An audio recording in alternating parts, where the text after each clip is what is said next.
You know, you come to a set. You had told me about the set.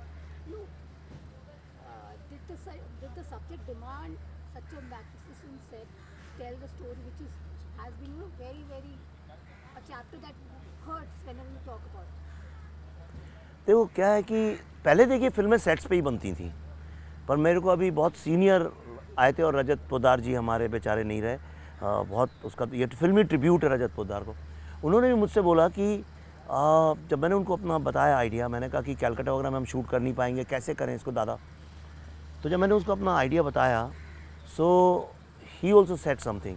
He said Vivek, मैं इतने साल से काम कर रहा हूँ, मैंने 15-20 साल में कभी सोचा भी नहीं था कि कोई इस तरह का रियलिस्टिक सिटी ही क्रिएट कर देगा, पूरी वर्किंग सिटी जिसमें वो गंगा का पानी भी निकल रहा है, जिसमें ट्रैम भी चल रही हैं, टैंक्स भी आ रहे हैं, सब one city which is living city. तो इसका मतलब this art and the sets have been used for songs, या बेसिकली कमर्शियल फिल्मों में स्टार के बड़े बड़े सेट और ये कुछ all that Rajmahal and glamorous sets, बहुत ग्लैमर वाले, उनमें शैंडलियर्स टंगे हैं, डांसेस चल रहे हैं, राजमहल लग रहे हैं। But this kind of set I think we haven't created in any film बहुत लंबे टाइम से। तो एक चैलेंज भी था, और एज मैं I don't want to die as a film maker जिसने ये आर्ट जो है फिल्म का वो एक्सप्लॉइट नहीं किया, पर हमारी मजबूरी भी थी। हम टाइट बजट की फिल्म बनाते हैं और हम बड़े एफिशिएंटली काम करते हैं। हम 60 दिन का काम 30 दिन में करते हैं, हम 50 करोड़ का काम 25 करोड़ में करते हैं, और उसके लिए हमें 24 घंटे काम करना पड़ता है। हमारे यहाँ पूरी यंग लोगों की टीम है, 24 घंटे काम किया। इतनी डिटेलिंग है, एक एक वर्ड, एक एक दीवार में जो लिखा है, एक एक कुंडा, एक एक उसकी वो जो बंद करने का चिटकनी, hang, every single thing is real. जो नहीं मिली वो हमने बनवाई, टैंक्स हमने बनवाए। No, sir, it was a very demanding thing to have a set like this, इतना बड़ा सा set. So when Vivek said that ये बनना है, so how did you react to Vivek, this kind of that vision that he had? Sir का vision को, मतलब उनके विजन को तो हमको सपोर्ट करना ही था, करने के मतलब वो तो शुरू से ही हम लोग कश्मीर फाइल्स के टाइम से we are committed that we are going to work together for more film. तो और सेट का डिमांड भी था, मतलब मूवी का डिमांड भी था कि ये भी करना है। अगर अच्छी चीज़ को बाहर आनी है तो डिमांड जब तक पूरी नहीं होगी तो चीज़ वैसे बन के आएगी भी नहीं। तो we were okay with that कि सेट को बनाना है तो बनाना है। जो चीज़ चाहिए और सच को बाहर लाने के लिए, जो चीज़ अच्छी बनने के लिए तो मेहनत तो लगेगी, और चीज़ अच्छी बनी भी चाहिए। No, Dada said कि truth has to come out. That's the reason probably this film has been made, and Vivek does not leave any room for any actor to ask questions. Also, he's so well prepared. He doesn't give us any kind of. So there are two questions. One is about the subject, and the other one is what Dada told me. देखिए subject का क्या है कि ये subject अगर मैं नहीं बनाऊंगा तो कोई बनाएगा भी नहीं, नोबडी विल बी इंटरेस्टेड। तो ये बहुत इम्पॉर्टेंट है आज की तारीख में, आज जो भारत है उसके लिए बहुत इम्पॉर्टेंट है इस बात को समझना कि ये पार्टीशन क्यों हुआ। वो नहीं जो कि कहीं भी जाइए सब बच्चों किसी से पूछ लीजिए एक ही कहानी सुनाते हैं पार्टीशन की जो स्कूल में रटा दी गई है, पर वो रीज़न नहीं है, इसका रीज़न कुछ और है। और क्या वो पार्टीशन आज ख़त्म हो गया है कि अभी भी चल रहा है? ये इतना इम्पॉर्टेंट क्वेश्चन है, इसको ना तो कोई पॉलिटिशियन उठाएगा, ना कोई इसको उठाने के लिए बहुत हिम्मत चाहिए, और वो हिम्मत तब आती है जब आपके सब्जेक्ट में दम हो। So I saw it as a piece of cinema.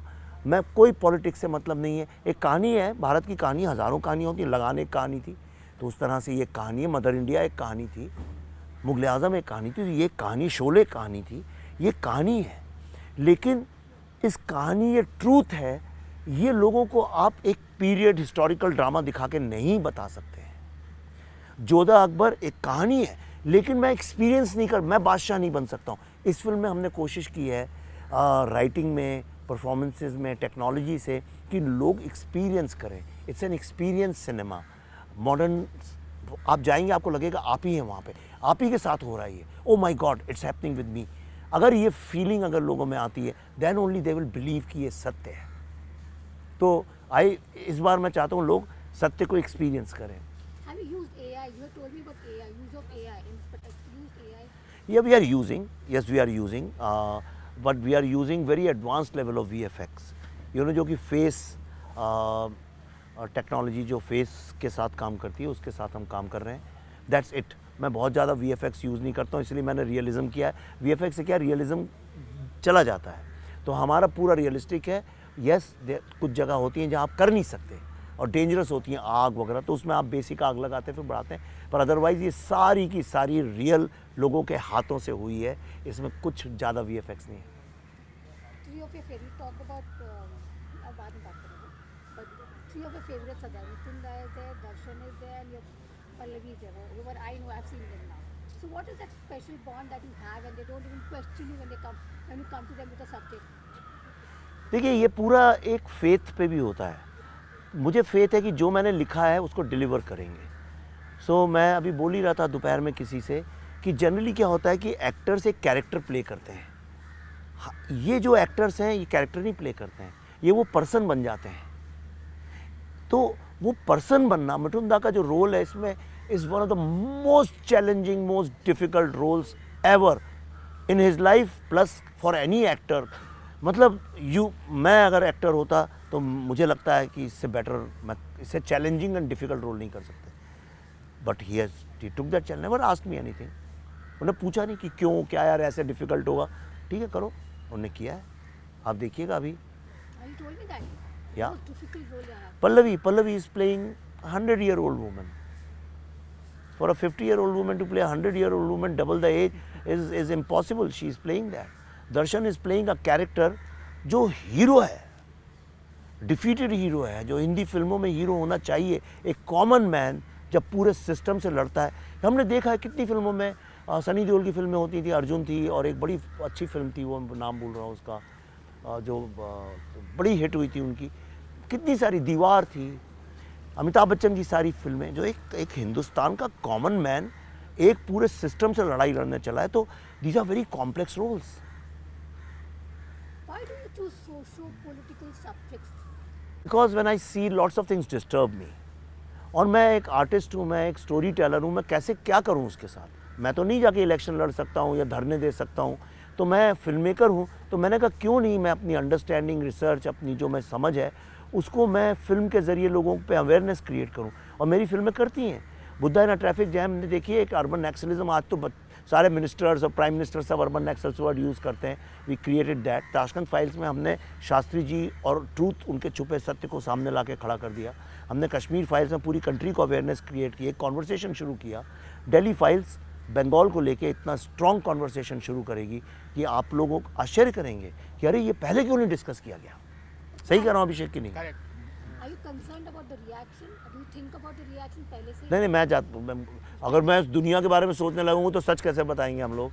जो आज देखिए, आपको ऑनेस्ट ब्रेव सिनेमा बनाने का पहला प्रिंसिपल है, cut yourself off from everybody else. No energy drainers in my life. Last two questions. One is how many structures, if at all, and how many people were employed?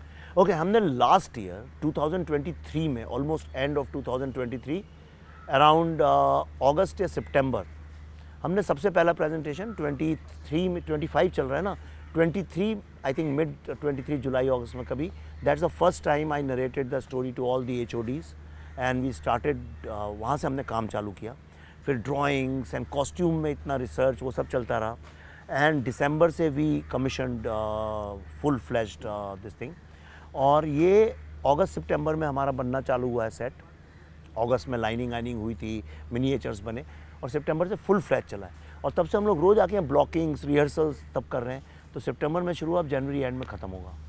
5 महीने। How many people were there? Abhishek, you can give me some data on that. I think daily near about 800 to 900 people daily were shooting days में, और set construction के time पे more than 1000 people were there.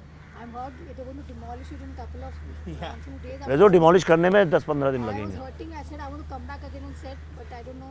हमने यहाँ 4 शहर बसाए हैं, Calcutta, Noakhali, vice Regal house यानी Rashtrapati Bhavan, Murshidabad and Sevagram. That particular direct action वाला sequence. वो कैलकाटा पूरा लगाया था हमने, पूरे सेट में आग लगाई, लास्ट डे पे किया था, और पूरा सेट जलाया हमने उसको। Doesn't it hurt when you see so much? ट्रैम्स, tanks सब जलाए। आई मीन वी डिमोलिश कहीं, आई मीन एक अलग ही लेवल पे। Set. No, not set. Last one. हाँ, Set. मैं देखो एक्टर जा रहा है मेरा सेट पे। Saif, दर्शन 1 सेकेंड आ रहा हूँ. Saif has been, Saif has been attacked in his own house. Yeah. What do you have to say about such incident happening to film stars, especially the film industry people? I am really surprised. I mean क्या हो रहा है ये, मैं खुद क्या बोलूँ मैं इस बारे में. अगर सैफ के घर में लोग जा सकते हैं और इतना कन्वीनियंटली, ऐसा भी नहीं कि स्ट्रगल करके. All I and he is a brave hero. He is a hero. I mean he fought the guy. खुद ऑटो में बैठ के गया and he recovered so fast and I am told he is I think he is getting out of ICU and I really pray for him and I wish that his family recovers from this shock. What do you think that the system has some system is to understand because celebrities have been targeted. Last 3-4 cases happened in the recent past. मुझे भी बहुत आश्चर्य है. देखिए मैं I am really surprised. आप देखिए तो मेरे ही साथ सिक्योरिटी चलती है, मैं किसी और के बारे में क्या बोलूँ. तो अगर कॉमन लोग जो हैं और स्पेशली सेलिब्रिटीज़, और ये कोई गुनाह तो नहीं है फेमस होना, स्टार होना, सेलिब्रिटी होना, तो अगर उनको ही थ्रेट है then I think it's time for the police to sit down very seriously, the intelligence agencies, और उन लोगों को बहुत सीरियसली इसको टेक ओवर करना पड़ेगा. अदरवाइज जब गुंडा राज और क्रिमिनल राज, माफिया राज चालू होता है, देन इट्स अनस्टॉपेबल. मैं जब बॉम्बे आया था दिल्ली से 90s में, तब पूरा का पूरा यहाँ पे माफिया का राज चलता था. मुझे अच्छे से याद है दुग्गल, उसको गोली मार दी थी. राकेश रोशन जी को अटैक करने की कोशिश की थी. कितने लोगों को गाड़ी खरीदते थे लोग, धमकियां देते थे, एक्सटॉर्ट करते थे, लोगों के ऑफिस में घुस के पैसा ले जाते थे, क्योंकि वो टेक ओवर कर लेते हैं. तो अगर इनने टेक ओवर किया तो बड़ा डेंजरस है. Government should sit down, but before that I just pray for Saif's recovery. Thank you.